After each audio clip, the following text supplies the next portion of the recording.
Hey, Kathleen here. Sorry it's been such a long time since I posted anything, really about 6 months. Oh my gosh. I had my Marpe removed in August after 10 months with it. So let me just summarize my journey to catch you up to that point, along with links to my previous detailed videos and some of the products that I recommend along the way. Then I'll record another video for those that want to hear what I'm doing to finish up my journey. So on October 9th, 2024, I got Marpe installed by Dr. Marianna Evans in Pennsylvania. She is a 3-hour drive away each way from where I live.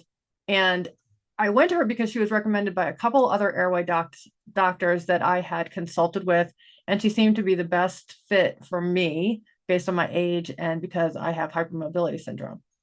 So as far as turning goes, I got the appliance on October 9th.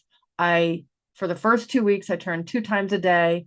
I split on October 21st, so about 2 weeks later, without much fanfare, really. Continued turning for 1 time a day for the next 3 weeks, and then got put into braces on November 21st. So I've linked the videos that explain the details about those different things in the description, and how I didn't want to use wax because I wanted to, kind of tough it out, but that backfired on me. So all that's explained in those other videos. So I continued turning all the while and got bottom braces on December 30th. So during this time, I relied heavily on my water flosser, and I started using these platypus flossers around my braces, interdental brushes, and this hydrogen peroxide mouth rinse. Highly recommend those. And I also, of course, used my BlendTech blender to make all the smoothies I was drinking because of the pain and all that stuff. So did a lot of smoothies. So I put links to all those things in the description in case you're interested. So that was my first almost 3 months, October till the end of December.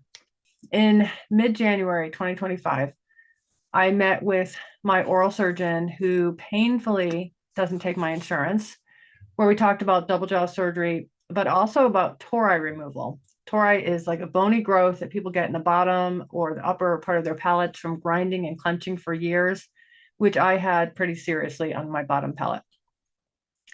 But more about that in a few minutes. So I continued with my ortho appointments and finally got my Marpe arms removed on March 6th, 5 months after getting my Marpe, much longer than I expected.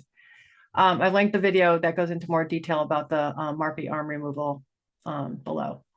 So then at the end of March, I got my bottom palate tori removed and a surprising tongue tie release. So I've linked a video to that, more detail on that as well. I'm not going to go into all the detail here. The surgeon did a DICE, drug-induced sleep endoscopy during the tori removal procedure, basically scoped down my nose into my airway to see what was happening with my tongue and airway while I was asleep, rather than just relying on my sleep study. It was pretty amazing, and you can watch that if you'd like. All right, after I healed up from that, which was about 4 to 6 weeks, 4 to 8 weeks, I went back to the orthodontist in May and June for regular appointments. And then surprisingly, my orthodontist asked me to start turning my Marpe expander again, 10 more times. I didn't have my Marpe arms anymore, so I didn't even realize that this was a thing. I was really shocked.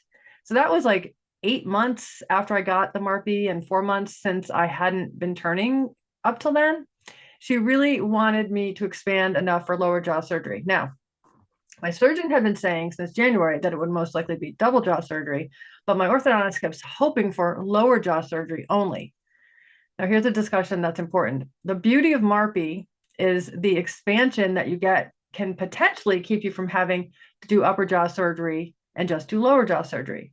The way I understand it is if you need to be expanded, you could potentially get it through upper jaw surgery procedure or Marpe, although perhaps they're not exactly the same. But for me, although I will be doing double jaw surgery in January, which I can tell you more about later, I won't have to do the upper palate expansion during that since it's already been done with the Marpe. It makes my surgery a little bit easier. Okay. So again, this is important. That begs the discussion of whether you should go right for surgery and bypass Marpe, since you can get expanded during surgery, or if having Marpe first is better. So I did actually ask my surgeon this about 3 months after getting the Marpe installed, and he said it depends on the person and what their jaw needs are. So this leads me to be a strong proponent of consulting with 2 to 3 oral surgeons prior to doing the Marpe at all. So you may decide to bypass Marpe and save yourself some time and money possibly. I didn't do consults that helped me with that. So my Marpe expansion went forward before I even consulted with the oral surgeon about that. But it does mean that I'll be doing a 1-piece Lefort instead of a 3-piece Lefort procedure when I do my jaw surgery. So you can look that up. And I'll link a YouTube video where Dr. Coppelson of the Breathe Institute explains more about this. Anyway, on August 12th, I had my Marpe removed by a new orthodontist in the office who did a great job, even though it was not as easy as I had expected. I didn't get Novocaine, but I did get some numbing spray because it wasn't coming out easily. She ended up having to break the expander apart to get it out of my small mouth. I can't tell you exactly what the issue was. Some of the screws, it wasn't fun. You just have to go in with an open mind, knowing that you might have to have something kind of out of the ordinary done, but it will come out. I just had to keep telling myself, by the time you get out of here, it will be out of your mouth. So then we did a new CBCT scan, which was great since my last one had been in January. And armed with that new scan, I had scheduled a consult that very same day with another recommended oral surgeon who is local to my orthodontist up in Pennsylvania, who also takes my insurance. So, and then I did an updated consult with my original oral surgeon the week after. So to hear more about how these consults directed me and what has transpired in the past few months, you can check out my next video, which is basically where I'm going on my journey to a better airway and improved sleep over the next several months. So I hope that was helpful. I hope everything's going well with you. Feel free to drop comments or questions.